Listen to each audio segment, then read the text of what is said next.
दोस्तों, इस वीडियो में हम कुछ इंपॉर्टेंट अपडेट्स हैं जिसको कवर करने वाले हैं। लेकिन आप अगर निफ्टी इंडेक्स को फॉलो करते हो तो कहीं ना कहीं न्यूज़ तो आपको देखना ही पड़ेगा, क्योंकि ग्लोबल मार्केट में क्या कुछ सेंटिमेंट्स देखने को मिल रहे हैं। हमारे डोमेस्टिक मार्केट में बहुत अप एंड डाउन देखने को मिलते हैं, न्यूज़ बहुत ज़्यादा होती है। साथ ही साथ कंपनी की जो अर्निंग है वो कैसा इंपैक्ट डाल रही है वो भी जानना इंपॉर्टेंट होता है। लेकिन कल के दिन में देखोगे एक न्यूज़ आती है, डीप सिक नाम की चाइनीज़ कंपनी है जो अपना ऐप लॉन्च करती है, और लॉन्च करने के बाद 3 दिन के अंदर इतने ज़्यादा डाउनलोड हो जाते हैं कि बड़े-बड़े दिग्गज प्लेयर जो हैं यूएस के, वो भी पीछे रह जाते हैं। इवन अब एनवीडिया की बात करें तो आप देखोगे $108 बिलियन का उसको नुकसान होता है। ये एडवांस लेवल लेवल का बात करेंगे जो आर्टिफिशियल इंटेलिजेंस टेक्नोलॉजी है, जो चैट जीपीटी को भी फेल कर रही है। अब चैट जीपीटी बात करोगे वो पेड हमें देखने को मिलता है, लेकिन ये पूरी तरह से फ्री ऑफ कॉस्ट है और उससे ज़्यादा एडवांस लेवल का काम इसमें देखने को मिल रहा है। तो कहीं ना कहीं यहाँ पर बहुत ज़्यादा यहाँ पे टक्कर देखने को मिल रही है। नैस्डैक में देखोगे तो 600 पॉइंट की गिरावट देखने को मिली थी कल के दिन में। एनवीडिया देखोगे लगभग $600 बिलियन का यहाँ पे मार्केट कैपिटलाइजेशन में लॉस देखने को मिल रहा था। तो ये सब चीज़ बताने का मतलब ये है कि टेक्नोलॉजी में जिस तरह से डेवलपमेंट होता रहेगा वो कंट्री हमें और ज़्यादा नेक्स्ट लेवल पर जाती हुई नजर आएगी। चलिए, अगर हम बात करते हैं कुछ इंपॉर्टेंट कंपनीज रिलेटेड, तो निफ्टी इंडेक्स में देखोगे आज के दिन में जो एक्सपेक्टेशन रखी गई थी, तो डाउ जोन में करेक्शन था, तो यहाँ पे भी शुरुआती स्टेज में करेक्शन देखने को नहीं मिला। लेकिन बाद में देखोगे तो यहाँ पे हमें रिकवरी देखने को मिल रही है।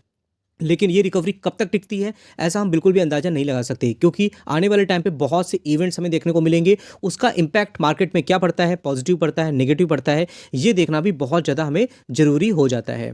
तो आप देखोगे टॉप से यहाँ पर अच्छी खासी यहाँ पर गिरावट देखने को मिल रही है एंड मोमेंट पे, और बाकी आने वाले टाइम पे कैसा कुछ मार्केट रिएक्ट करता है ये देखना भी इंटरेस्टिंग हो जाता है। फिर हम बात करते हैं दोस्तों हिंदुस्तान जिंक की, तो आप देखोगे 437 के प्राइस में देखने को मिल रहा है। ज़बरदस्त करेक्शन है 3% तक का। इसको लेकर के क्या न्यूज़ देखने को मिल रही है, तो आप देखोगे Hindustan Zinc Q3 earning beat estimate. Net profit देखोगे जंप हुआ है 32% था, जो कि 2678 करोड़ का देखने को मिल रहा है। लेकिन फिर भी आप देखोगे मार्केट में भयंकर करेक्शन देखने को मिल रहा है, क्योंकि अगर आप देखोगे ये सब जो इंडस्ट्री होती है ना, इसमें कहीं ना कहीं जब मार्केट में करेक्शन होगा तो बिकवाली बहुत ज़्यादा देखने को मिल जाती है, और ग्लोबल सेंटीमेंट जो होते हैं उसका इफेक्ट भी ऐसी इंडस्ट्री में देखने को मिल जाता है। सिप्ला की बात करेंगे, आज के दिन देखोगे ज़बरदस्त तेजी देखने को मिल गई, और एंड मोमेंट में देखोगे पहले कुछ इतना बोरिंग परफॉर्मेंस देखने को मिल रही थी, बाद में हमें यहाँ पे रिकवरी देखने को मिली है। ओवरऑल सिप्ला के बिजनेस की बात करोगे काफ़ी अच्छा है। यहाँ देखो यूएस सेल्स बीट एक्सपेक्टेशन। इनका बिजनेस आपको ग्लोबली देखने को मिलता है, इंडिया के साथ में यूएस एफडीए से इनको अप्रूवल लेना पड़ता है टाइम टाइम पे, तो ऑब्वियस सी बात है यूएस से इनका बिजनेस अच्छा आता होगा, और वहाँ से देखो जो सेल्स हुई है वो मार्केट की एक्सपेक्टेशन को बीट कर रही है। रेवेन्यू बात करोगे, मार्जिन की बात करोगे, लास्ट ईयर के कंपेरिजन में वो आपको ग्रो करते हुए दिख रहे हैं, तो इसीलिए स्टॉक में हमें काफ़ी अच्छी रिकवरी देखने को मिल गई है। तो इन सब चीज़ों को हमें अपने माइंड में रखना चाहिए। हालांकि फार्मा जो कंपनियां होती हैं ग्लोबली लेवल पे जो काम करती हैं, उनको कहीं ना कहीं यहाँ पर बहुत से बैरियर्स होते हैं जिनका सामना करना पड़ता है टाइम टाइम पे। जो यूएस एफडीए से अप्रूवल होता है, कभी कभी अप्रूवल नहीं होता है, तो यहाँ पे करेक्शन प्रॉफिट बुकिंग भी देखने को मिल जाती है। हालांकि अगर हम बात करते हैं नेक्स्ट कंपनी की, तो दोस्तों है वो है राइट्स लिमिटेड, 249 के प्राइस में है। अगर आप यहाँ देखते हो 12,000 करोड़ की मार्केट कैपिटलाइजेशन है। एक टाइम पे ये कंपनी एकदम जबरदस्त तरीके से रिटर्न बना के देती नजर आ रही थी। एक साल से देखोगे तो लगातार करेक्शन देखने को मिल रहा है 33% तक का, और यहाँ तक देखोगे तो ये देखिए जो हमें यहाँ पे तेजी देखने को मिल रही थी रेलवे स्टॉक्स में, 200% तक के यहाँ पे रिटर्न बने हैं बहुत शॉर्ट टर्म में। लेकिन बाद में क्या हुआ, रिकवरी जिस स्टॉक में होती है वहाँ पे आपको टाइम टाइम पे करेक्शन भी देखने को मिल जाता है, वैल्यूएशन एडजस्ट होता है ना टाइम टाइम पे, तो उसी वजह से आप यहाँ पे भी आपको इसी तरह की बिकवाली देखने को मिली है। हालांकि इस कंपनी से क्या कुछ न्यूज़ देखने को मिल रही है, देखोगे railway PSU stock decline in revenue, margin देखोगे। लेकिन क्या है कि कंपनी ने जो डिक्लेयर किया है डिविडेंड, उसको लेकर कहीं ना कहीं बहुत लोग खुश हो जाते हैं, लेकिन कंपनी का जो बिजनेस है वो ज़्यादा इंपॉर्टेंट होता है, उसमें हमें ग्रोथ देखने को मिलनी चाहिए। जैसे कि अगर देखो कंपनी का जो रेवेन्यू था वो लगभग 15.7% तक की हमें गिरावट देखने को मिल रही है लास्ट ईयर से कंपेयर करें तो। वही नेट प्रॉफिट की अगर बात करते हो तो वो भी आपको 15% तक गिरता हुआ दिख रहा है ईयर ऑन ईयर की अगर बात करें तो कहीं ना कहीं रेवेन्यू है, नेट प्रॉफिट है, उसमें बहुत ज़्यादा गिरावट देखने को मिल रही है। अब कंपनी ने जो डिविडेंड अनाउंस किया है, लगभग आप देखोगे 1.9 पर शेयर यहाँ पर डिविडेंड देखने को मिल रहा है। बाकी कंपनी का फंडामेंटल देखोगे, बिजनेस देखोगे तो अच्छा ही है, लेकिन क्वार्टरली बेसिस पे हमें जज नहीं करना चाहिए। ईयर ऑन ईयर कंपनी के परफॉर्मेंस, कंपनी को जो ऑर्डर मिल रहे हैं उनको लेकर के हमें आगे बढ़ना चाहिए। टीवीएस मोटर लेकर दोस्तों बहुत ज़्यादा इंपॉर्टेंट न्यूज़ देखने को मिल रही है। कंपनी की परफॉर्मेंस लॉन्ग टर्म देखोगे चार्ट बहुत अच्छा है, आज के दिन में 5% की तेजी देखने को मिली है। ओवरऑल 5 साल का चार्ट देखोगे तो ये कंपनी बहुत ही कंसिस्टेंट कंपाउंडर के रूप में हमें देखने को मिल जाती है। कंपनी की क्या न्यूज़ देखने को मिल रही है, तो आप देखो कंपनी के जो Q3 रिजल्ट हैं, और यहाँ पर कंपनी की जो परफॉर्मेंस है, ऑपरेशनल परफॉर्मेंस, वो बहुत ही अच्छी देखने को मिल रही है, और कंपनी का नेट प्रॉफिट देखोगे तो लगभग 618 करोड़ आपको देखने को मिल रहा है। लास्ट ईयर कंपैरिजन में 4% की तेजी देखने को मिली है इसमें, मतलब बढ़ के आया हुआ है। और अगर आप रेवेन्यू की बात करोगे उसमें लगभग 10.3% की यहाँ पर ग्रोथ देखने को मिल रही है। आप देखोगे ईयर ऑन ईयर ग्रोथ देखने को मिल रही है। तो कहीं ना कहीं बिजनेस वाइज अच्छा है, कंपनी अपने बिजनेस को बढ़ा रही है। इवन अगर आप इलेक्ट्रिक व्हीकल में बात करते हो तो टीवीएस मोटर बहुत अच्छा काम कर रही है। भविष्य में कैसी परफॉर्मेंस होगी, अगर आप ऐसी कंपनी को फाइंड आउट करते हो, करेक्शन में फाइंड आउट करते हो, तो कहीं ना कहीं काफ़ी अच्छा हमारे लिए लॉन्ग टर्म ग्रोथ का पोटेंशियल ये सब कंपनियां रखती हैं। बाकी दोस्तों आपने कौन सी कंपनी लेकर रखा है इलेक्ट्रिक व्हीकल की बात करें, मुझे कमेंट बॉक्स में जरूर बताइएगा। अपार इंडस्ट्री की बात करते हैं, एक टाइम पे इसमें भी जबरदस्त तेजी देखने को मिल रही थी, लेकिन क्या होता है हर स्टॉक में आपको गिरावट देखने को मिलती है और लगभग 19% की आपको गिरावट देखने को मिल रही है। और अगर आप एक साल का चार्ट देखोगे तो ये देखिए जिस तरह से रिटर्न बन रहे हैं तो उस हिसाब से यहाँ पर आपको करेक्शन देखने को मिल रहा है। क्यों कंपनी की जो रिजल्ट है वो मार्केट के एक्सपेक्टेशन के अकॉर्डिंग नहीं आए हैं। और कहीं ना कहीं कोई कंपनी अगर भागती है उसके बाद क्या होता है, अगर रिजल्ट अच्छे नहीं आते हैं तो कहीं ना कहीं उसमें प्रॉफिट बुकिंग देखने को मिल जाती है। आप देखोगे अपार इंडस्ट्री शेयर आपको 20% तक लोअर सर्किट देखने को मिल रहा है। Q3 जो प्रॉफिट है ईयर ऑन ईयर 20% तक डिक्लाइन देखने को मिल रहा है। थोड़ा सा और न्यूज़ में देखेंगे यहाँ पर देखिए मार्केट फॉल 15% गिरावट दिख रही है, प्रॉफिट डिक्लाइन हुआ है, ईयर ऑन ईयर बेसिस बात कर रहे हैं, जो मार्जिन है वो भी हमें नीचे जाते हुए दिख रहे हैं। तो ये सब चीज़ें हैं और मार्केट के एक्सपेक्टेशन के अकॉर्डिंग रिजल्ट नहीं आते। अब एक्सपेक्टेशन क्या है, जब रिजल्ट ही अच्छे नहीं आए तो एक्सपेक्टेशन कहाँ से बीट कर पाएंगे। और बहुत सी चीज़ें हैं जो आपको कंपनी के बिजनेस के बारे में पढ़ना चाहिए। हालांकि क्वार्टरली बेसिस पे देखोगे तो हर कंपनी की परफॉर्मेंस आपको हमेशा कंसिस्टेंट नहीं रहती, कभी कभी आपको अप एंड डाउन देखने को मिल जाते हैं। तो आपको बिजनेस अच्छा लगता है, आपकी कन्विक्शन अच्छी है, तो बिल्कुल भी शॉर्ट टर्म बेसिस पे इस कंपनी के बारे में जज नहीं करना चाहिए। गिरावट मिल रही है तो कहीं ना कहीं आपके लिए एक अपॉर्चुनिटी हो सकती है अगर आपको कंपनी का बिजनेस अच्छा लगता है तो।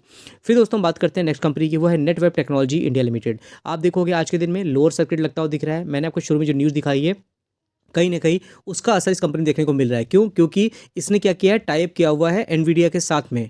और कहीं ना कहीं अगर ये एनवीडिया के साथ में बिजनेस कर रही है तो एनवीडिया में अगर करेक्शन है तो उसका कहीं ना कहीं कैस्केडिंग इफेक्ट ऐसी कंपनियों में देखने को मिल जाता है। डेटा सेंटर में कंपनी काम कर रही है और आईटी इंफ्रास्ट्रक्चर में कंपनी काम करती है। 49% तक की गिरावट है, हालांकि इस स्टॉक में देखोगे जबरदस्त तेजी देखने को मिल रही थी।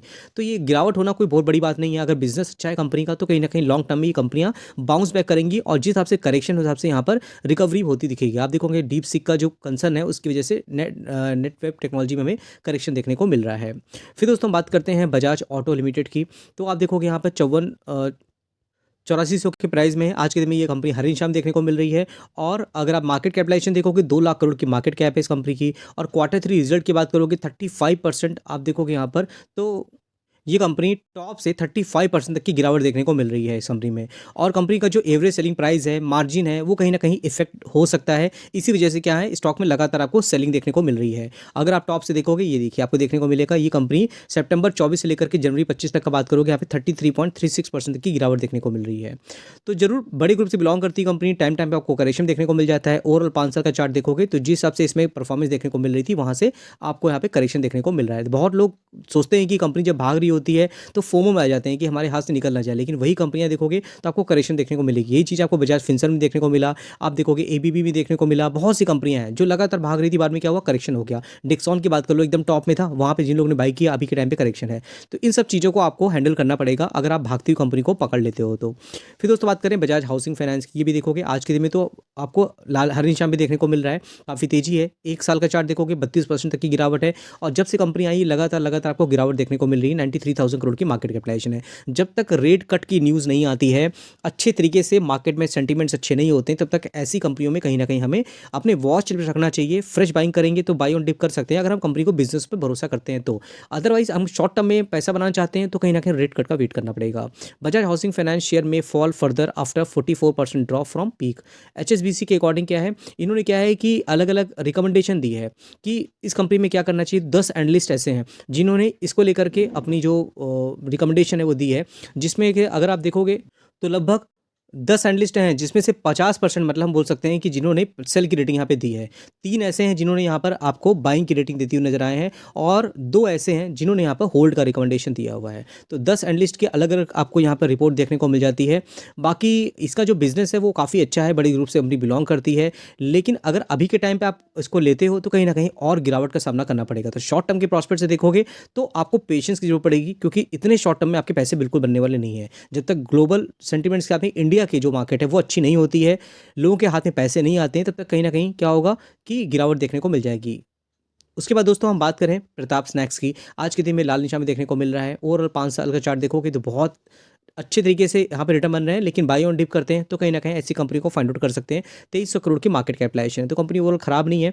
अगर आप यहाँ से बॉटम से एकदम टॉप तक देखोगे तो लगभग 100% तक रिटर्न बन रहे हैं। 20 से 25 तक की बात करें तो एकदम टॉप तक में देखोगे तो इस कंपनी में तो कंपनी रिटर्न बन रहे हैं 149% तक के। लेकिन क्या होता है, जब भाग रही होती कंपनी तो हम कहीं ना कहीं इसको लेने आ जाते हैं, तो प्रॉब्लम क्रिएट हो जाती है। बाकी अगर आप कंपनी के रिजल्ट देखोगे यहाँ पे तो Q3 के रिजल्ट जो है उसमें लॉस देखने को मिल रहा है 38 करोड़ का। रेवेन्यू देखोगे में 9% की जंप देखने को मिल रही है। तो कंपनी के रिजल्ट जो हैं वो उतने कुछ खास अभी देखने को मिल नहीं रहे हैं। लेकिन छोटी कंपनी है, अगर रिजल्ट अच्छे शो करेगी तो ग्रोथ होगी, रिजल्ट अच्छे नहीं शो करेगी तो उसी हिसाब से यहाँ पर गिरावट देखने को मिल जाती है। तो आई होप दोस्तों वीडियो आपके लिए हेल्पफुल होगा। हमारा व्हाट्सएप चैनल है जिसका लिंक मैंने डिस्क्रिप्शन बॉक्स में दिया हुआ है, अगर आप उसको ज्वाइन करना चाहते हैं जरूर ज्वाइन करिएगा। वहाँ पे हमारे कुछ एप्लीकेशन है, उसका लिंक भी आपको देखने को मिल जाएगा, जहाँ पे आपको फ्री ऑफ कॉस्ट काफ़ी वीडियो देखने को मिल जाती है। तो ठीक दोस्तों, फिर मिलते हैं नेक्स्ट वीडियो में, तब तक के लिए थैंक यू।